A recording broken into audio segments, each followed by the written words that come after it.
Good day viewers, welcome to another edition of the Daily Strange Stories. I'm John Brown. Happy Wednesday. We're halfway through the week, I hope you're feeling accomplished and motivated. Our lead story for today. General Mkhwanazi reveals more secrets, exposes Brown Mkhwanazi. Real reasons why Cat Matlala's best friend Jerry Boshoga was kidnapped. Deadly Katiso Molefe denied bail. In the bustling world of South African law enforcement, a storm is brewing around one of its most determined figures, Lieutenant General Nhlanhla Mkhwanazi, the police commissioner of KwaZulu-Natal. Recent claims point to a hidden plot aimed at removing him from his powerful role, driven by discomfort over his bold approach to fighting crime and corruption.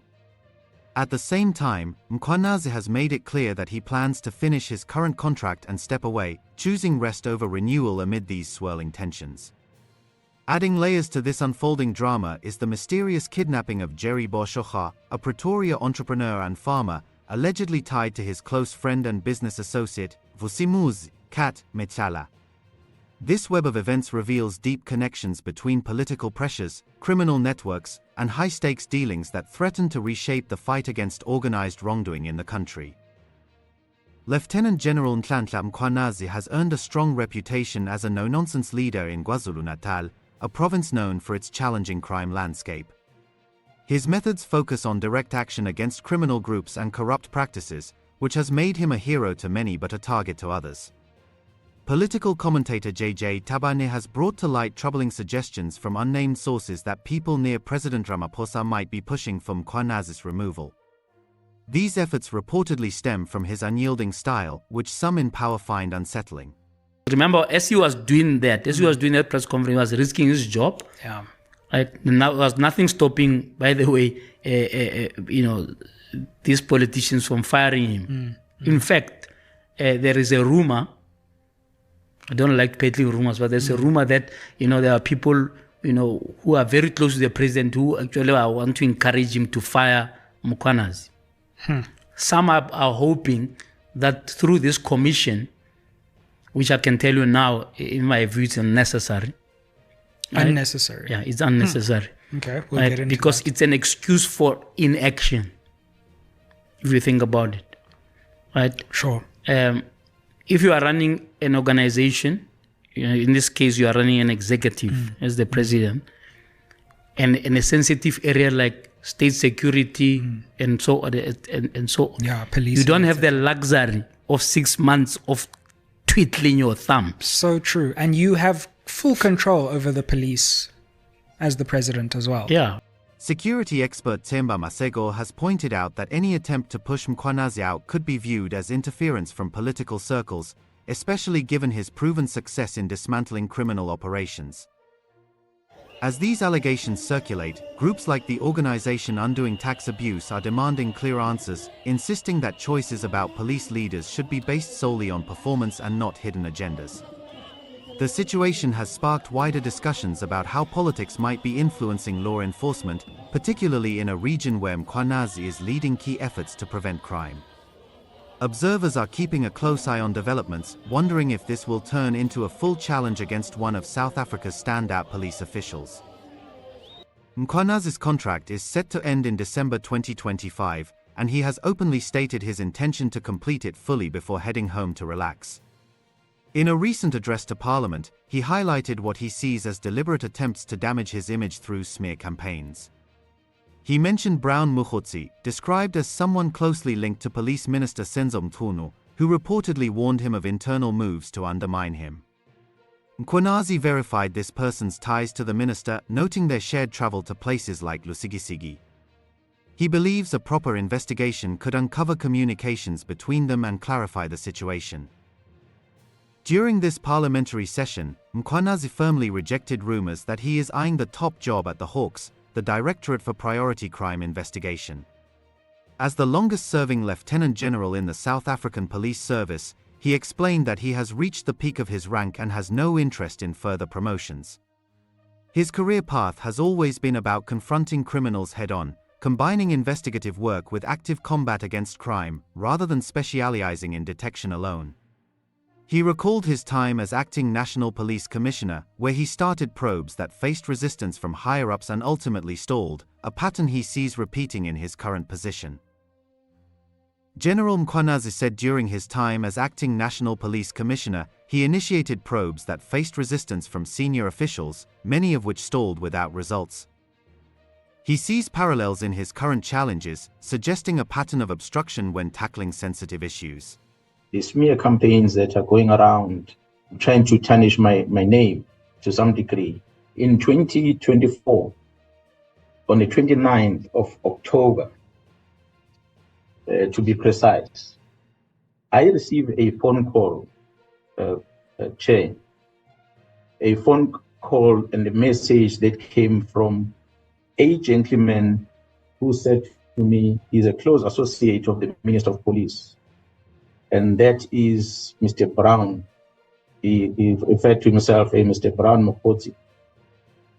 This Mr. Brown Mkhwanazi, who had described himself as a close associate to the Minister of Police, indicated to me, which made me believe that he's a close associate of the Minister of Police, because he said to me he was joining the Minister of Police to visit the Lusikisiki massacre that had happened last year.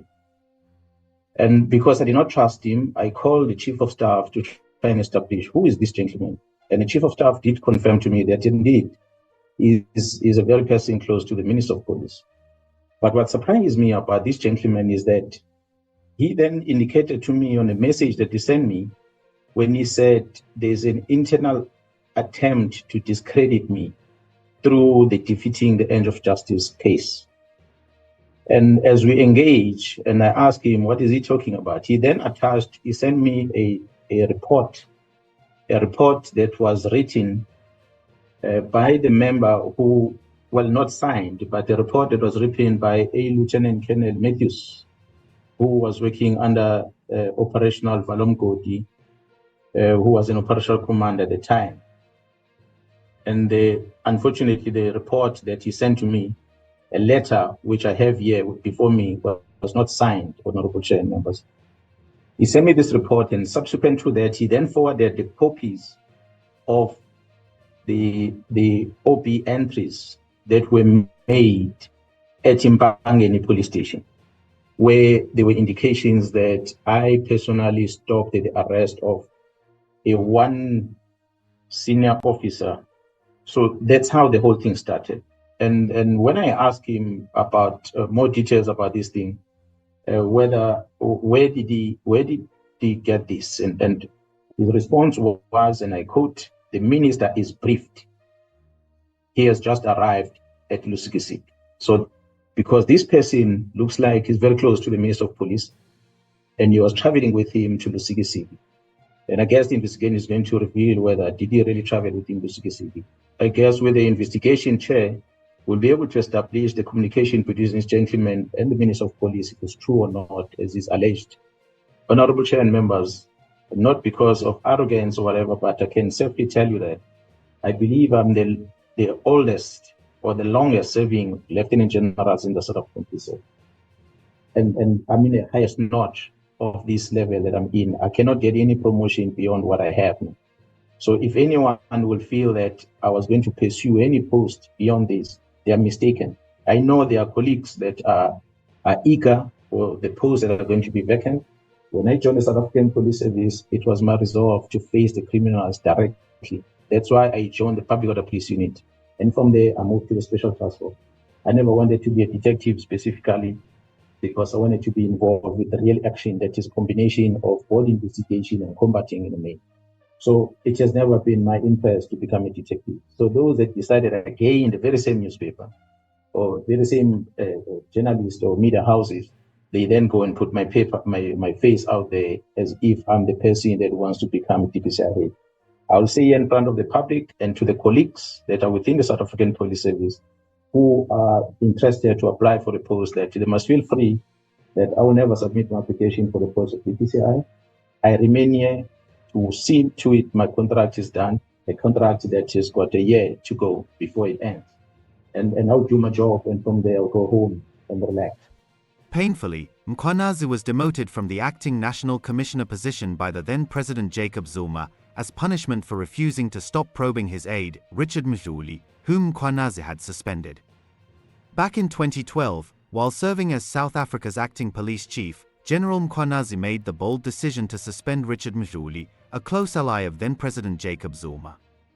Mkhwanazi, who was the head of crime intelligence, was later found guilty of serious offenses, including kidnapping, assault, and intimidation. But Mkhwanazi's commitment to justice came at a price. His decision to challenge the political establishment led to his removal from his position. Barely a year into the job, he was demoted by Zuma and sidelined, seemingly banished to the shadows for daring to confront powerful figures.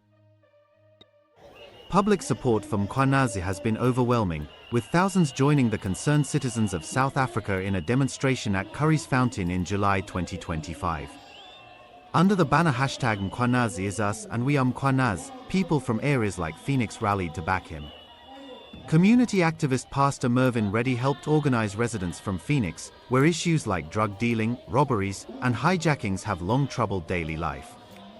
He stressed that citizens must stand with leaders like Mkhwanazi who risk everything to clean up communities. The group called for his contract to be extended by another 5 years to continue his work against the growing rot of crime and corruption. Residents in Phoenix even held their own street gatherings on a Monday night in July to show solidarity, highlighting how Mkhwanazi's efforts have put him and his family in the line of fire. National Police Commissioner General Themba Maseko, when asked about the calls for renewal, said such matters are between employer and employee and would be discussed closer to the contract's end. He described Mkhwanazi as a young, effective officer, noting that the employer typically approaches about renewal 3 to 6 months in advance, depending on the employee's wishes. This backdrop of support and tension ties into broader criminal undercurrents, including the kidnapping of Jerry Boshoga, which sources link to Cat Matlala, a figure Mkhwanazi himself has connected to shady syndicates. Boshoga, a Pretoria-based entrepreneur and farmer, disappeared in November 2024 at a KFC in Ruihuiskral after meeting an associate and leaving in their vehicle. His family reports that he is still held captive, with initial demands for 60 million rand in ransom later dropping to 10 million rand. Communication from the kidnappers has gone quiet in recent months, leaving the family without proof of his survival. High-ranking police sources familiar with the investigation allege that the kidnapping stems from a failed drug shipment worth 30 million rand, which Boshoga reportedly received in barrels but did not pay for. The case has been complicated by the docket shifting between units, making progress slow. Investigators have identified several persons of interest and expect breakthroughs soon. Another source from a different unit corroborated these details, pointing to a drug deal gone wrong as the motive. Official police statements indicate no new developments, with the investigation at a sensitive stage. They have urged the public to avoid spreading unverified information, as Boshoga's whereabouts remain unknown, whether alive or not. Graphic videos sent to his family showed him bound with hands behind his back and a t-shirt in his mouth, enduring harsh treatment. I'm dying. This is too serious. Please help me. Please. I can't die like this. I'm begging you, my love. Look at me now. I really need this money. You know I work hard. I can't be treated like this. I'm dying here, man. Please talk to your father. Talk to all our sources. We need this money. You need to pay these guys. Please, I need this money to save my life. Talk to your father very strongly. Talk to everyone that owes us money very strongly. I'm dying. This is too serious. I really need you. Please, mother. Please come and pay. Pay everything that they want. Please, I'm begging you. You're the only one who can help me. Please, mother. Please. My son is asking for help and I can't help him. Nobody can help him. Boshoga's mother, Lily Boshoga, has dismissed the drug allegations, comparing them to unfounded claims against others like DJ Somebody. She insists these are lies meant to tarnish her son's name while he is missing. The family has heard multiple conflicting reasons for the kidnapping. First, that his business was failing, then, that he staged it to extort his father-in-law, and later, that he acted oddly by closing business accounts beforehand. Lily simply wants closure, to know if her son is dead or alive. Further details from the family reveal that Boshoga was taken by someone very close to him, his best friend, Cat Matlala, known to Lily and even his wife. I get messages that Jerry's best friend, Cat Matlala, is the one who is involved in this kidnapping. And I feel so bad and it hurt me so much that I know Vusi. I've met Vusi. I know Vusi Matlala's wife. I was once sitting at the same table having lunch with Vusi Matlala's wife. Boshoga's sister, Josie, described the abductor as a well-known business partner, though she held back full details due to threats warning against involving police or speaking out. On that day, Jerry got a call from the business partner that they should meet. Mm-hmm. Is this a known business partner? Very known. Okay. Okay. My brother knows. You've seen them. Okay. So can you imagine how trauma he saw everything? And where they drove there, Jerry was not with his bodyguards at that day. Right. Yeah. Crazy. That's actually insane. He wasn't. He's like, you know what, Demi, please can you just drive me quickly to Centurion? Let me just meet with this business partner. They got there. Jerry got out of the car. Demi's back here. He got out of the car. They spoke maybe like for 5 minutes. Jerry got inside the car. Inside the bakkie? The bakkie, just to let Demi know that, listen, I'm just rushing quickly down the road. My business partner wants to show me some new building where we're going to be doing a new project for the business. I'll be back. Just give me 10 minutes. Demi's like, okay, sure. That was it. The rest is history. Demi called the wife after like 30 minutes or an hour. So I was like, hey, happy I've been waiting for Jerry. Jerry's not here. What's up? Haven't you had a call? The phone is off. The wife's like, no, not yet. Why, what's up? It's like, hey, since that time, the phone is off. It's unlike him. After 5 minutes, the lady calls the wife. Calls... Dumi? Yes. Jerry fatong phone in. Arbam kidnapping. Yes. Demi got the call after she's spoken to the wife. Wanna go high? Happy banter. Ban kidnapping. That was it. After that, the rest is history. That's when the money, the torturing the family. We've been tortured so much. Getting threats that if we don't do this, they're going to make the videos torturing him viral. This is why I got so mad. These fears are understandable given Matlala's history. The kidnapping connects to another incident involving the wife and son of Boshoga's business partner, Ranti Dakale. Ngobile Dakale and her 9-year-old son were taken after leaving the Copperleaf Golf and Country Estate in Centurion. Court documents from Matlala himself, filed in the Gauteng High Court in Pretoria, shed light on this. Matlala sought the return of items seized in a December 2024 raid on his home and office, during which he was questioned about the double kidnapping. He explained that as a security company owner, he was asked to help locate the Dakales, denying any deeper involvement. Sources close to the probes suggest both kidnappings arose from a money dispute between Boshoga and Ranti Dakale. The Dakales were released shortly after the shooting of a Terryjevil DJ, Rametsitsitsa Tleti, in December 2024. Tleti was hit 6 times and passed away 9 days later. Insiders believe he was targeted as a suspected informant who might have shared details about the kidnappings. Known in underworld circles for gathering information through his DJ work, Tleti's death reportedly prompted the release, as captors feared exposure. No arrests have been made in his case, with investigations ongoing. Josie Boshoga's reluctance to name Matlala publicly makes sense when examining his past. Those who have opposed him, like Babita Deokaran, face dire consequences. Deokaran, a whistleblower in the Gauteng Department of Health, was killed in a targeted attack outside her home in Winchester Hills, South Johannesburg, in August 2021. As Chief Director of Financial Accounting, she blocked irregular payments, including 100 million rand in dubious ones, and flagged nearly 850 million rand more at Tembisa Hospital just before her death. Deokaran had confided in colleagues about the dangers, worrying that those involved would realize payments were being halted and put lives at risk. She was shot 9 times while arriving home after dropping her daughter at school and died in hospital. Her work had made her a key witness for the Special Investigating Unit and the Hawks over a decade, providing evidence against those siphoning public funds.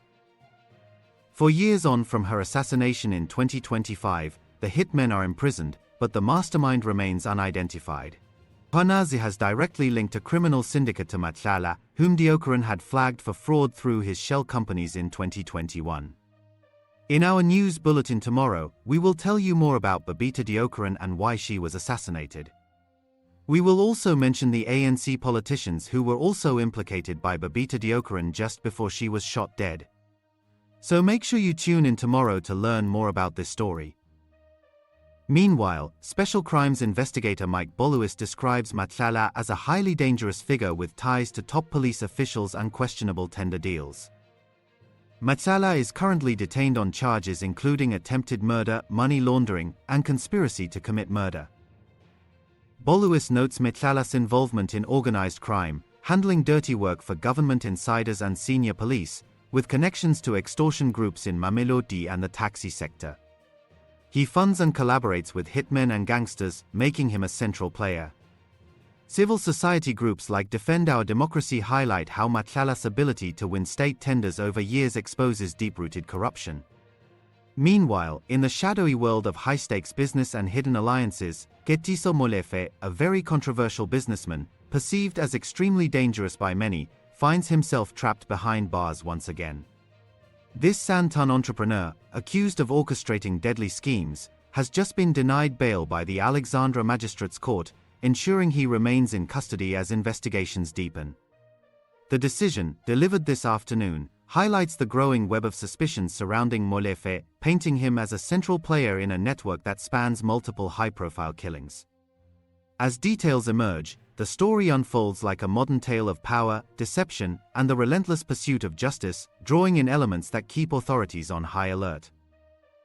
Molefe's current troubles stem from his arrest last month, when charges were leveled against him for the 2022 killings of Ulpa John Sefoga and Hector Buthelezi, better known in entertainment circles as DJ Somebody and DJ Vintos. These incidents, occurring in separate but chillingly similar circumstances, have pulled Molefe into the spotlight, with prosecutors building a case that ties him directly to the acts. Magistrate Jerry Boscha, presiding over the bail hearing, pointed to several alarming factors that link Molefe not just to these specific events but to a broader pattern of influence and capability. The ruling emphasizes how Molefe's connections and resources raise serious red flags, making his release a potential hazard to the ongoing probe. This is not Molefe's first brush with the law in recent times.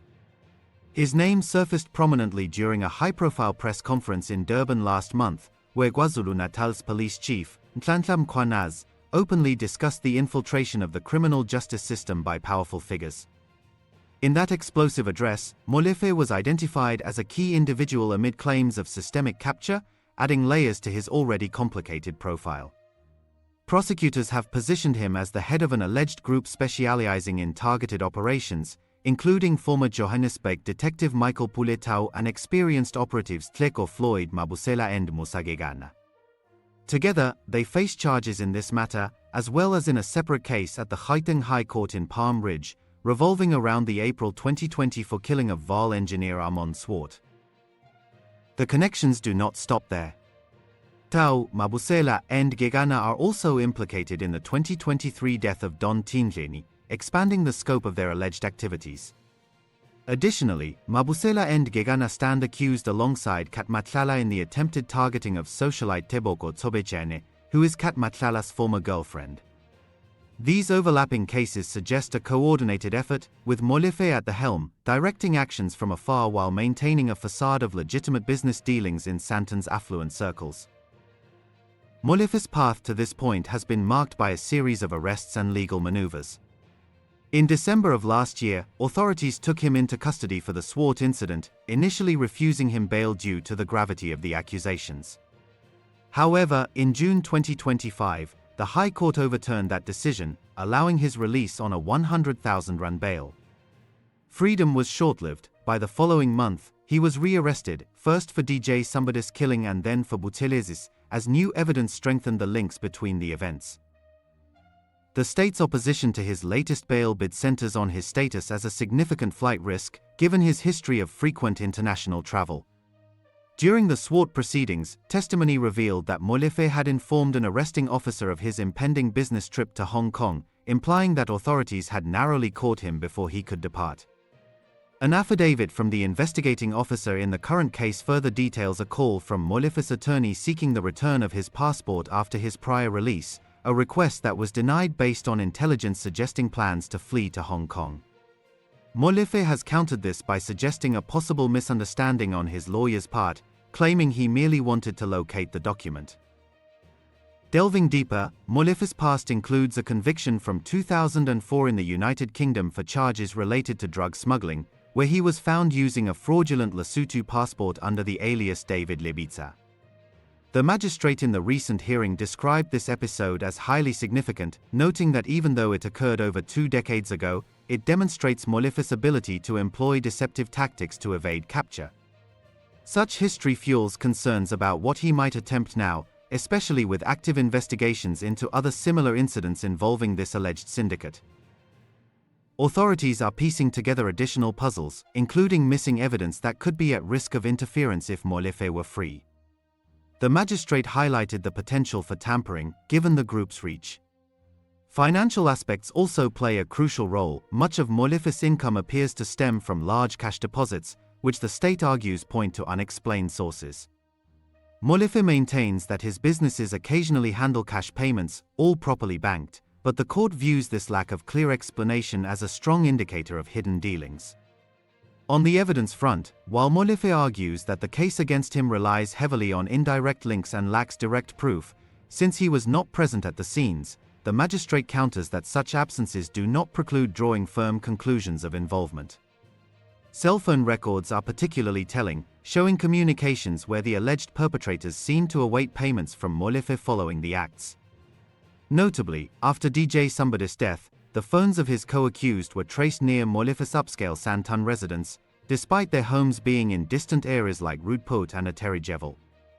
This proximity raises questions about coordination and payoffs in the immediate aftermath. The magistrate also noted that circumstances have evolved since Molefe's earlier bail grant in the Swart matter.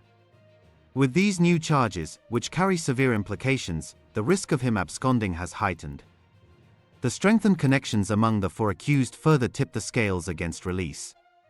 As a result, Molefe remains detained, with the case scheduled to return to court on September 18, 2025, where more revelations may surface. What are your thoughts on General Mkhwanazi's fate as the police commissioner for KwaZulu-Natal? Should he be allowed to go home and rest when his contract expires, or should the contract be renewed so that he completes the investigations and probes he has started? What about Jerry Boshoga? Do you think he was clean, even if he was Cat Matlala's best friend? Thanks for watching this news bulletin. Please share your opinion in the comments section. We would be glad to read and respond to your comments. Let's meet again tomorrow in our next strange story. I hope you have a wonderful Thursday.